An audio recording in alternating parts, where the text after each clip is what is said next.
Hey guys, and welcome to Petrol Ped, and welcome to Mulgari. Now I'm here today to take a look at a very cool JCW Clubman. Now many of you know I've got a JCW Clubman. Would you believe I've nearly had that car 2 years, and since I picked her up I have done a few little bits of cosmetic changes and some modifications. I've changed the wheels, I've got a different exhaust, I've put a different air intake on the car, but nothing much more than that. Well, the car I'm here to see today has had lots of really interesting work done. Work on the suspension, the geometry, on the engine tune, and by all accounts, it's a real peach to drive. So let's take a wander inside, introduce you to the person responsible for the car. I must be expected, look, because there's a sign here that says, welcome Petrol Ped. But yeah, I think today should be really interesting, and I have a feeling it might be, well, it might be a little bit expensive as well, because I'm pretty sure the work that's been done on the car we're here today to be seen is probably work I could do on mine. But anyway, let's head into Mulgari.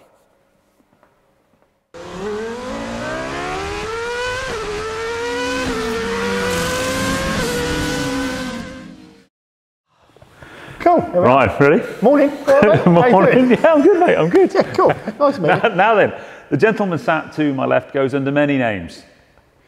Your Christian name, obviously, but Darren. Darren, Mr. Mulgari, the Mulgari wizard. Correct. The genius behind the car to our left. But thanks for the invite, mate. I'm no super excited to find out more about this car. So we parked both cars next to each other because, so this is a 2017 pre-LCI. JCW Clubman, and mine is a 2019 LCI JCW Clubman. You think, well, what's the difference? Well, okay, you might know the specs of mine: 306 horsepower, 450 Newton meters, four-wheel drive, auto. Yep. These ones were a little bit under that, so 236 horsepower, 350 Newton meters. Yeah. Still a 2-litre turbo. 2-litre turbo, yeah. Four-wheel drive, auto. Correct. But you've done quite a bit to that. Yeah. So there's so much to talk about. So the first thing we're going to do is, I think, just talk about what we were talking off camera before we started. And for me, the really, really important bits, and the bit that you're amazing at, is suspension and geometry, and just get the setup of the car. It's been a bit of a long-term passion. Yeah. But I don't see the sense in having a powerful car that you can't drive and use. Yeah. So in that vein, we put a lot of effort and time into the way the cars are set up. Not so they're obnoxious, but so you can use it daily, but also when you really need to count on it, you can lean on it. Yeah. And it makes them a really tractable, usable product, daily or otherwise. Yeah. So, obvious thing straight away, get rid of the run flats. Correct. That's anybody who buys one of these, the very first thing you do please get rid is the next day you get rid of the run flats. He's running Michelin PS4s. Yeah. Which is same on here. Yep. Best tyre you can buy. It's best all-rounder. In my humble opinion. All day long. Yeah. Not sponsored by Michelin. Wish I was. Well, kind of am. And then, so it sits beautifully. It's got a slightly lower stance. Yeah, about 25, 30 mil lower than standard. So the wheel arch gap is effectively quite even all the way around. Yeah, we won't mention that. We need to do some work with, so that's the first thing that I might end up booking in with. So wheel arch gaps much better. So springs and dampers. Yeah. So our preference on most of the Mini platforms is I back Pro on the springs because of the poundage and because of the ride comfort, and the drop is about right. Yeah. And on this particular example, we've gone with the Bilstein damper straight out of the box, no adjustability. Just straight, kind of effectively bolt on. Yeah. And that blend of the two gives the best control, I feel, over the spring and the right stance. So there's no magic, really. No. It's just the right components for the job. Because it's funny, when people are doing suspension, the amount of, I'm going to stick coilovers on it. That's usually the first question, how much for a set of coilovers? To which my response is usually, well, what are we using the car for? Is this a track-focused car, in which case coilovers would arguably be better? If it's more of a road car, fun car, daily, I don't feel the need for coilovers. And you also have the fuss around having to set them up and then consistently change them. Yeah.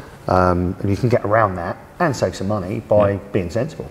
Because what I like about this, the ethos behind it is this is a kind of fast road car. Yeah. You know, daily grown. Yeah. So it's not.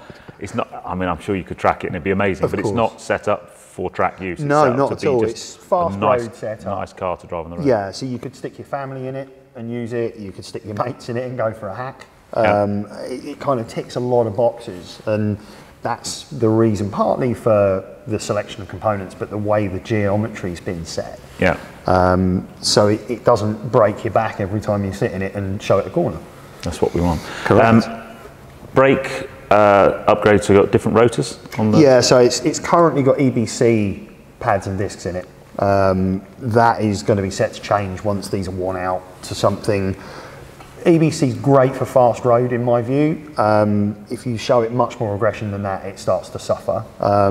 We've got a new partner in crime on braking, which I'll keep a little bit quiet, but we're developing some new products. Yeah. Which this will more than likely be the mule car for. Yeah, okay.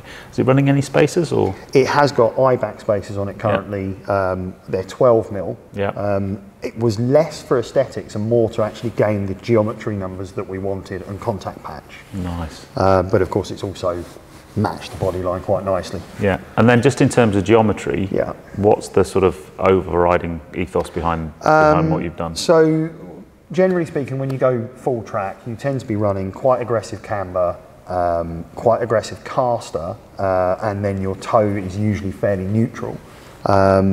With an all-4 car, that's slightly different, but the idea with this was to give some camber because aesthetically it's good, but also you do need it, but not so aggressive that it starts to tram line and pull you up the road. We're trying to factor in tyre wear, drivability, changeable conditions, road surface, lots of factors. So it's on the mild end of the spectrum. Yeah. It is obviously backed with some polyurethane bushes in place. It's just to keep everything in place firmly without transmitting too much cabin noise. Yeah. I mean, I've got to say, it sits lovely. Yeah. The wheels just fill the arches lovely. Nice arch gap. It just looks proper. Aesthetically, stance-wise, it looks right. There's a very minimal amount of rake in this car because it squats when you accelerate hard, and that helps to just keep everything in line. Yeah. So yeah, it's been a very good blend of aesthetic and purposeful handling. Yeah. Right. So, all right. Next thing is we lift the bonnet and we chat about what you've done under there, because there's some little bits of wizardry in there, little bits of magic. Right. Ready to rock and roll? So what have you done under here?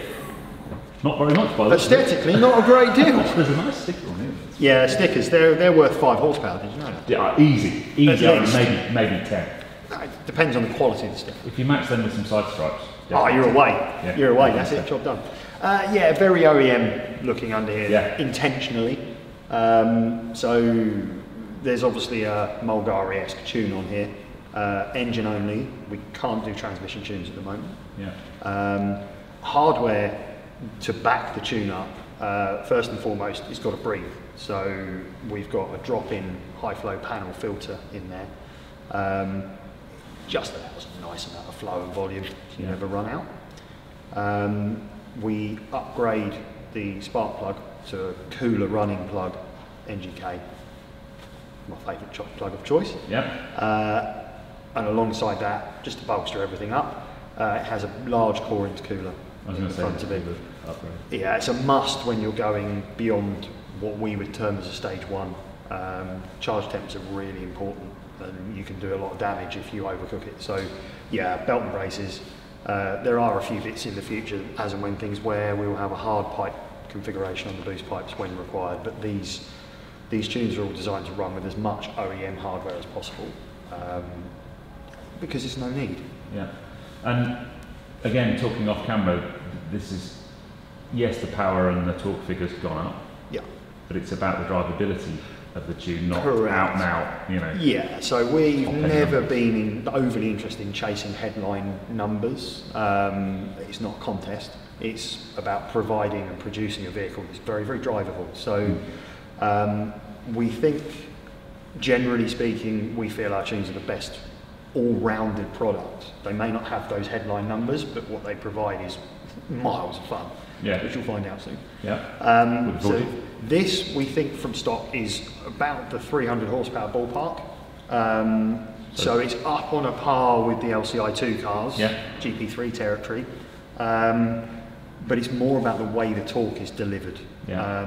They naturally have a lot of bumps and dips in the power curve from stock, and they have this tendency to fall off a cliff at the end. So we work very hard on smoothing that curve and making it almost relentless, so it seems to never run out of puff. The only caveat I'd say to that is with the auto box cars, you have to limit the torque somewhat to stay within the parameters of the gearbox. Yeah. And then back end of the car, slightly different exhaust. Very slightly. So this has currently got an axle back super sprint system on it. It's, as much as anything, it does help flow, gives it a slightly nicer note than standard, but in line with the theme of this car not being kind of a teenager. Not straight piped and Correct. flamethrower. It's just got a very nice note to it without being overly obnoxious.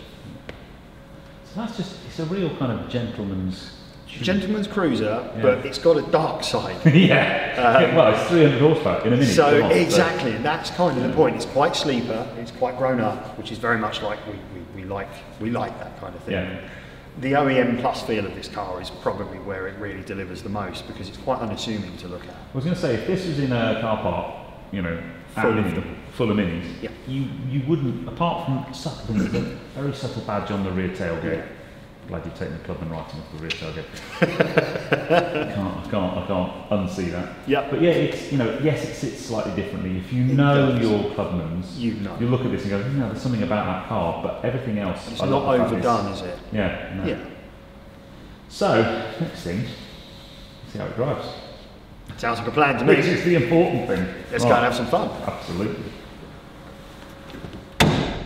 Cool. So, out and about. Out and about. Now, shame about the weather. Yeah, it's not the best weather for filming, but never mind. So there's a few things in this car on the inside that I like a lot. Yes. And we'll start off with the steering wheel. Lovely Alcantara piece. Lovely. Yeah, they are nice. It's flat bottom. It's the bit that connects you with the car. You hold it all the time. It's part of the experience. It's really, really very nice. Yeah, slightly different thickness to the standard one. Nice thumb grip. Flat bottom, because why wouldn't you? Yeah, I know. And then the shifters behind. Yeah, these are those actually proper, because I've just got stick on. Yeah, the veneers. So these are actually made by a company called Auto Technic. Yeah. They are a full replacement paddle. There's none of this stick-on nonsense, and they are real dry carbon. Yeah. They're actually for the F-Series BMW, but of course the switchgear and the paddles are exactly the same. Yeah. So fortunately for us, they fit very nicely behind the Mini wheel, just. Yeah. Okay, conversations to be had there. Excellent. Definitely. And then the other thing is these. Colour coordination, sir. They are. I mean, because I know I've done a couple of things with this with Vintage Voltage. Yeah. Seat belts, you just think, I'll get a different colour. It's not that simple. It's not. Because they've got to be compliant and all that kind of stuff. So these are the proper EC approved. They are 5-bar. So you know, you get that nice contrast in light. But for us, with this car particularly, because of these seat insert colours on these sport seats, the general rule of thumb with the Minis is that you use the GP style red belt, and they're too vibrant. Yeah. So we work quite hard to match, which we call blood red. Yeah. The seat insert, and certainly from outside with the shade when you look in, they look like the same piece. Yeah. These are getting very popular. I've done a handful of these now. Yeah. We almost can't get them quick enough. So they've gone down very well. Very nice indeed. Correct. Yeah. Now, instantly just being on this side of the car. Yeah. It's a firm but not crashy ride. Not crashy was fairly key. You can kind of feel a pothole and an imperfection in the road. Of course. But it's not jarring my teeth at all. No, it's not designed to be obnoxious. It is a 300 plus horsepower car, so it needs a bit of help. Yeah. But it's not coil over crashy. No. It's fairly supple. And it means that it's not hard work to drive. You can have a civilised conversation like we are, without the worry of it diving off into a hedgerow anytime soon. What, like a GP3, you mean? No, I didn't say that. You didn't have to, I did. Yeah, you're not wrong. No, especially on a day like today. Exactly, yeah, we'd be struggling by now. Right, we'll head out and find some twisties. Yeah, twisties are fun.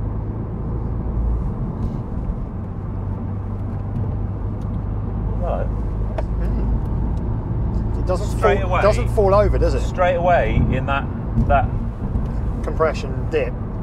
it's really flat, a proper isn't it? competent car. No coilovers, remember. No, the bit no. that people disbelieve about this car, there's no coilover nonsense underneath it. No, but I mean, we weren't actually going that quick, but it just felt so simple. It's an unstable bit of road, and yeah, I mean, I'm by no means an astute driver anymore, but there's a confidence that you know it's going to behave. Yeah. It doesn't jump across the lanes. You're not constantly giving it all of this business. Just Oh, you're gonna have a fly about and see what you reckon. I know. Look forward to this. It's that grown up. Hey, you've got the same sort of length legs as me. Look, We're fairly similar, I think, general size wise. spot on. Good. Spot on. I mean, so far as a passenger, the ride comfort's been It's all right, been isn't it? super. Yeah. I mean, now you get to feel what it's like when you lean it in and you can start leaning on seat bolsters and stuff. That's super smooth. Isn't it? Nice and linear, no nonsense. That's in its normal mode as well. I don't know whether maybe it's just a different gearbox calibration. That I know you haven't changed the gearbox. This is but an earlier box, so it's a really smooth change. The new one's not quite punchy as it goes Yeah, in. it gets a little more punchy in sport, but it's not horrific. No. A little bit more. It's just got a really nice linear delivery. Yeah. So how do you go about doing the mapping then? You kind of. So this one was Forward, predominantly done. should we You can either go left or you can go back up if you want another go. It's entirely up to you. We'll go down here and turn around and back and go back up. Yeah. So, I mean, this tune on this particular car, we collaborated with Gerald, who you keep hearing us talk about at Tweet.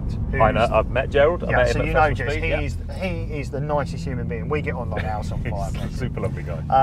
So it was him and sort of the Visu equipment in effect, collectively, that we developed the tune with. And it was all about that linear torque curve for us. Yeah. Most important thing about the whole thing was being able to give this really linear, happy delivery where it's not punchy and stabby and it's not all kind of spiky and horrible. But the good thing with it is it doesn't even make you feel like you're being thrown back in the car too hard. No.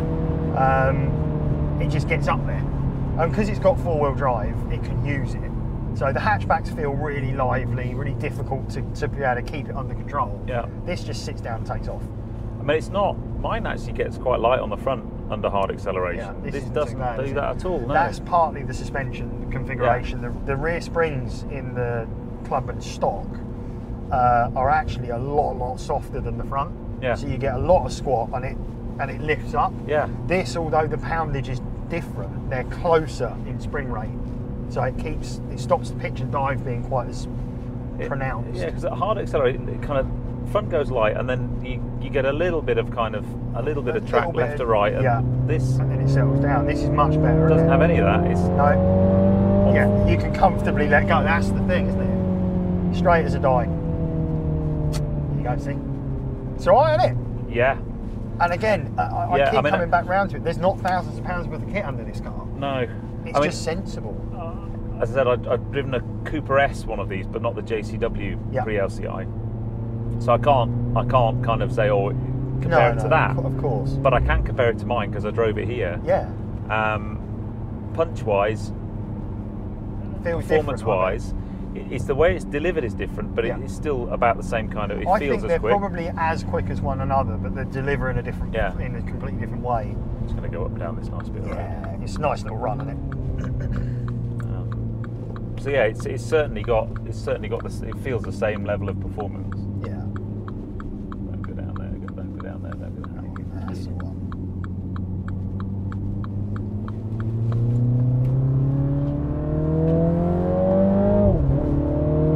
It bangs much more in sport than it does in mid. But not. It's not horrific, by an is it? unwieldy amount, no. It's a combination of things. Obviously, we've got the right components under it, arguably. Fucking people at roundabouts, I hate them. Yeah, it's the whole package put together as one piece, isn't it? Without branding it as an icon either, because that's got a place, and that's not what this car was about. It's different. in my car, there I'd have had a little bit of understeer, and the front end would have just quite bolted down. This, isn't it? No nonsense. I mean, it's damp as well. It's almost the perfect day to try it out. Yeah, because it's slimy. It's slow You've got traction. a limit to what the tyre will bite to, and even so, it still sticks. No, that Impressed? I'm very impressed. Good. I'm glad to hear it. Well, look, I know you love the Warbird, and that's a different take. But this is from the same gene pool. It's just a totally different approach. Yeah. And my point there is, we can do shouty, rorty lunacy, which is exactly what Warbird was designed to do, turn heads. Yeah. And then there's the bigger brother version, which is, in a straight fight, probably isn't any quicker. Yeah. But you could live with this every single day. Warbird, you couldn't. Yeah. And, you know, the ride quality is amazing. Yeah, it'd be interesting to know on the LCI model if the same ethos applies. You know, active dampers or not. To do that. Mate, why not? I'm game.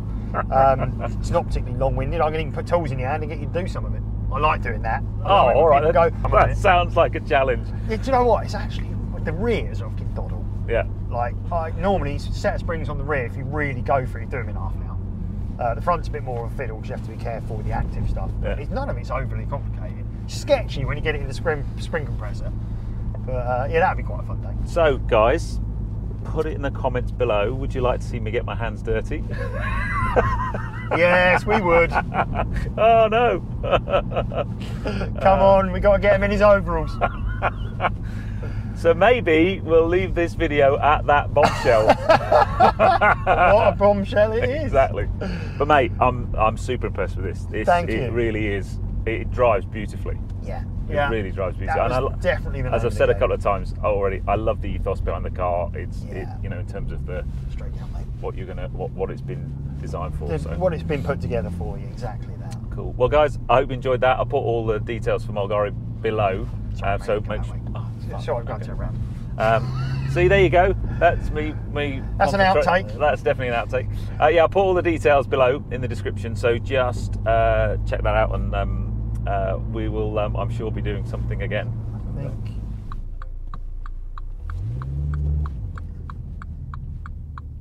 So you've even got a turning circle. What a turning circle on that bad boy. Not too shabby at all, is it? Right then, we're going to head back to Mulgari. I'll see you on the next video. But if you've enjoyed that one, give me a thumbs up. Comments below are always welcome, and if you haven't done so already, please subscribe to Petrol Ped for plenty more content to come. Mate, it's been awesome meeting you. It won't be the last time, and I'll see you on the next film. You take care, guys. Look forward to it. Drive safe.